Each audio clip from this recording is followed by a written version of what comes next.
Before we get started on today's video, our presenting partner is Gamers Arena, and before you skip the ad, it is free. Completely free to enter. It's an esports tournament hosting platform for those of you with the competitive itch, and it is one of the very few platforms that actually will host some NHL 21 tournaments. It's not the only game. There's PUBG, GTA, Warzone. I mean, there's a lot. Battlefield, you name it, they have it. They have tournaments, they have challenges, and though they are free to enter, they can actually win you some real prizes. And they're giving me the opportunity to host my very own tournament so I can find out which one of you can stop me and which one of you is the best at NHL.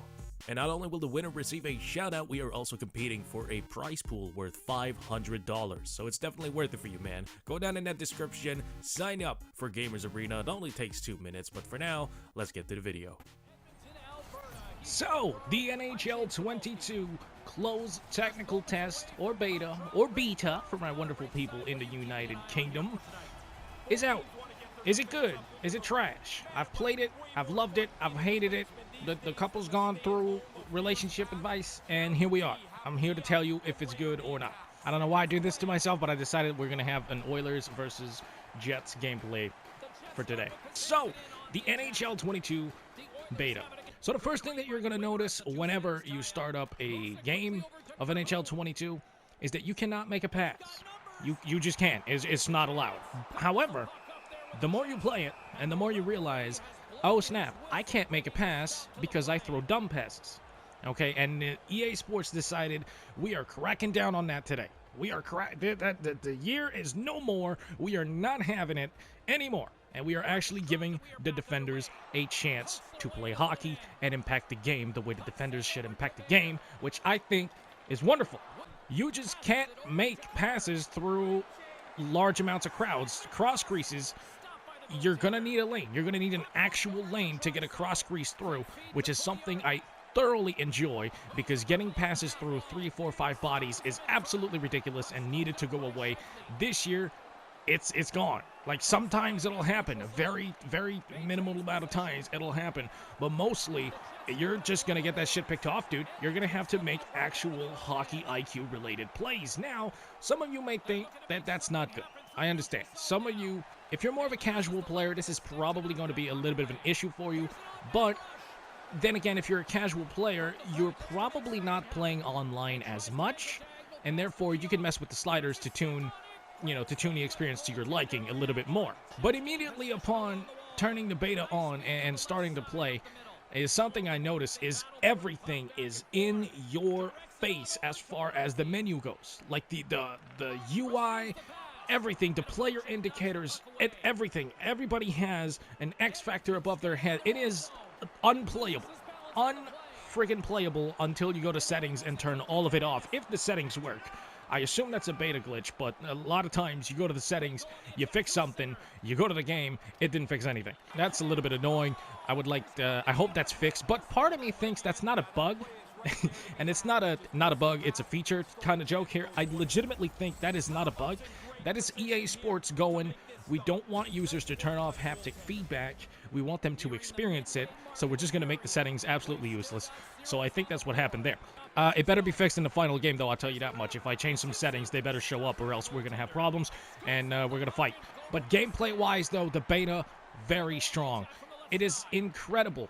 I usually make a 5'10" sniper with a bunch of speed, really good shot, and I just kind of outspeed everybody, and then I just do what I do to get a goal. You know, it was basically, the older games was like a race when you really enjoy a channel and you really want to hit the subscribe button. It was kind of like that, but for scoring chances. You just want to get there as quickly as possible and hit the subscribe button, and boom, you're in there. I play too much, I'm sorry. For real, though, for real, it used to be speed wins, up and down, you know, north to south hockey. That's pretty much all there is to it. This year, you have to cycle. The cycle plays are so unbelievably fun because they are necessary. And you have to have the IQ to pull them off. And when you do pull them off, they are so incredibly rewarding because of how much you have to work for it and because of the skills gap that creates. low IQ players are going to be severely penalized, and they are definitely going to hurt their teams with poor hockey plays. And speaking of poor hockey plays, and speaking of low IQ players, the tripping penalties, they are significantly less likely to happen this year, okay? Because the whole new stick physics where you drive through somebody's stick, if you poke at a really, really ridiculous angle, like from behind or whatever, and your stick actually goes into somebody's skates, you will take a tripping penalty still. And by the way, the new tripping animations are awful. They are terrible. I know we said we wanted some new tripping animations. I think we forgot to say we wanted good tripping animations, because the new ones just are it's like you just die. You just die for no reason. It doesn't look like you're getting tripped. I don't know who thought that was a good animation, but holy shit, it's terrible. And if you haven't noticed yet, I don't really have a script for this. I just it's a stream of consciousness. You know, I'm just thinking. So I'm sorry if this is not entirely super structured, okay, because I just want to speak from the heart. That's what I'm trying to do here. The player build system in EASHL, because that's how you get to play in the beta, is EASHL. I actually kind of like it. I watched the trailer. I said this looks like a reskin of the traits system, and I think it kind of is still, but it makes you think. It makes you equip certain skills, and I had a moment where I have a power forward, because that's my build this year is power forward. I have the power forward. I have a skill, superstar skill, or ability, or whatever the hell they want to call it, okay? I'm not super familiar with the terminology yet, all right? I don't have a degree in NHL 22. One of the traits, okay? One of the new things that you can add to your character. I have a thing that makes my power forward more effective at screening the goalie and tipping pucks. Coincidentally, my teammate, who is a defenseman, has one of those skills that makes his shot more effective when someone is screening the goalie or attempting to tip a puck. So when you kind of build your team like that, it leads to more teammate chemistry, it leads to an actual game plan, and it leads to those moments where, you know, my defenseman gets the puck, and then I go to the screen, I called it out, I'm like, I got screen, you'd need to finish that. Brothers, this is why we lost, this is why we got swept to Winnipeg. I called it out, I'm like, okay, I'm screening, and then my defenseman takes a second, he lets me screen, shoots the puck, tipperoons, goal. Graphically, I mean, it looks pretty good. It's what we expected out of Frostbite. It is what it is. I'm not going to go ahead and have a deep dive on that, because I don't think graphics are worth a deep dive. It looks better. That's all you need to know, okay? Metal shines like metal. But what I'm getting back to is the team play. You actually have to construct a game plan, and that includes your builds, okay? That includes what your teammates are going to specialize in, and you want to make sure that not everybody is specialized in the same thing, because if you are, then you're going to be mad weak at other areas of the game. Like, you can get bumped off this puck super easy if you have a small boy. Like, if you're making someone who's 5'10", you had better be skilled at finding openings in the ice and taking advantage of those openings without necessarily driving through people, which is exactly how someone who's like 5'10" has to play, which is why I love it. My power forward is 6'6". That's a nice shot. We needed that against Winnipeg. Thank you. Ryan Nugent-Hopkins, my boy. You deserve your extension, buddy. Congratulations. What the hell was I saying before I got distracted by Ryan Nugent-Hopkins' greatness? If you have a bigger build, someone who's 6'6", you're not going to be able to scream through the neutral zone, but when you do have the puck, you can drive through some smaller players, you can push them out of the way, you can win loose pucks, and so it leads to lines being comprised of a thick boy, you know, to actually win pucks, and sometimes one or two small boys to, you know, keep the pace up, to go in transition, to do all of that. Or you have two thick boys and one fast boy. It's like you really see different line builds, and I think I was skeptical about this new system, but boy, the way that the gameplay feels, it is fantastic. It really adds depth. It adds different types of lines that you're going to see online. You can make 3 fast guys, you know, 2 playmakers and a sniper. You can, but you're going to be severely deficient at other areas. You're going to get pushed around a lot, so you're going to need a lot of skill and a lot of hockey IQ to get open, find yourself in open ice, and stay away from the bigger defenders. So I really like that in a sense, because you have strengths and weaknesses. There's not one dominant build to this point, I don't think. Everybody has a role, everybody has a job that they can do, and they can do appropriately, and I absolutely love it. I don't play goaltender, so you're going to have to forgive me. I don't really know. I sort of gave up on goalie a couple years ago because it was broken. This year I might give it another try, but So far in 22, I haven't played it yet, so I don't know. Ask Finn. Finn is probably, he probably played goalie. Finn's great. But overall, man, it's really good, and I think my boy Nikita said it best. It feels frostbitey. It feels very frostbite, which if you played Madden, you know exactly what that means. It means it feels a little bit, you feel more planted. Your characters feel weighty. If you're small, you feel at a disadvantage in physical situations. If you're big, you feel at an advantage in those situations. It's very good. It's very good. I still maintain that Frostbite might not be good in the long term for the NHL franchise, but for now, this year, it's produced a good game. Okay, that's usually the case with the Frostbite engine, though. The first year that it's out, it's great. It looks visually appealing. It feels different because of the physics. But then it's the years after where you start to see the development of the game start to slow down a lot because it's difficult to work with for sports games. So I still think Frostbite, we're going to have to wait and see. But so far, year one of the Frostbite engine, I really like what they've done. I'm really enjoying this game. And please, EA Sports, I beggeth. I beggeth. Do not let the casual players who rarely play online tell you to tone this down. Don't let this happen. Please.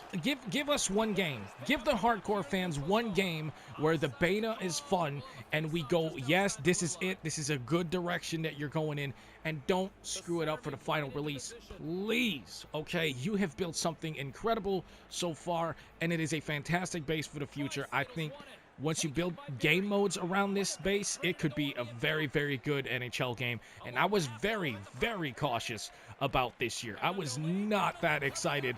I'm being fully honest, fully open with you. I wanted to be wrong, but my opinion was, oof, this doesn't look like a big leap. But it truly is, man. Honestly, it is a leap in gameplay. It just feels, it feels right. It feels like hockey. It feels like they actually care about making a simulation hockey experience, which is something, from my perspective, that is a big positive. Also, EA, what is the deal with making it a closed beta, but having a million codes out there for anyone who really wants one, but you won't just make it an open beta and be done with it and have everybody play the game? I don't understand that concept. I wish that more play... Did this motherfucker just go... Did he touch the puck, y'all? Did he just go outside of the trapezoid? Oh my god.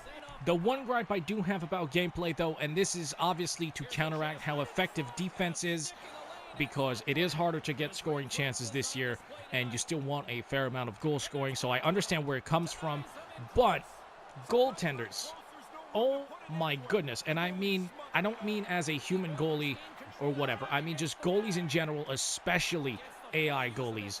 If you get a breakaway, it is, you almost have to purposely miss not to score on a breakaway. They are unbelievably incompetent at their job of stopping the puck. I just want, it's weird.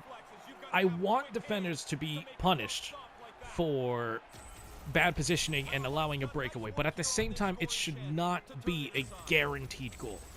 And it is. If you have a build you're familiar with, and you're familiar with the speed of your stick handling, it is actually difficult not to score on a breakaway. And yes, breakaways are higher percentage plays in actual hockey than other types of shots, but they are not guaranteed goals. Okay, they are not guaranteed goals, and I don't want them to be in my NHL video games. How you counteract that, okay, since defense is very strong this year and you still want a good amount of goal scoring, how you counteract that is let more random shots go in. Right now, a lot of the goals that you're scoring, that you're seeing being scored, are tips out in front, rebounds out in front, you know, just crashing the net, getting rebounds. The snipe shots are still there, obviously, if you can indeed get to a shooting lane with a smaller person. Basically, the same goals are there. They're just a little bit more difficult to get to. So what I would like to see is, once again, give back some goals to the offensive players from random shots.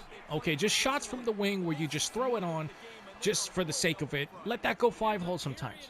Let me get a good shot off from the high slot with a screen, and then boom, it's in.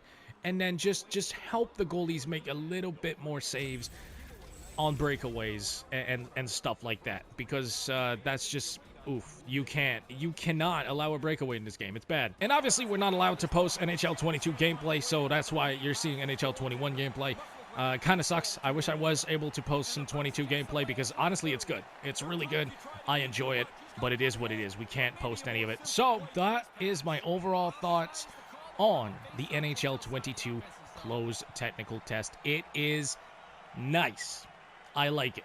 Few issues, like I said, goalies, a little bit too easy to score on breakaways. But other than that, I really like it, man. And you know me, man. I try my hardest to remain fair with the game because I believe that is the most productive kind of feedback. Okay, if you blow smoke up his ass the whole time, I don't feel like that's productive. I feel like that hurts the game overall. So I try to come out here and be as critical as I possibly can. But to be honest with you, NHL 22 just feels that good to me that I'm happy to co-sign it if they don't change it.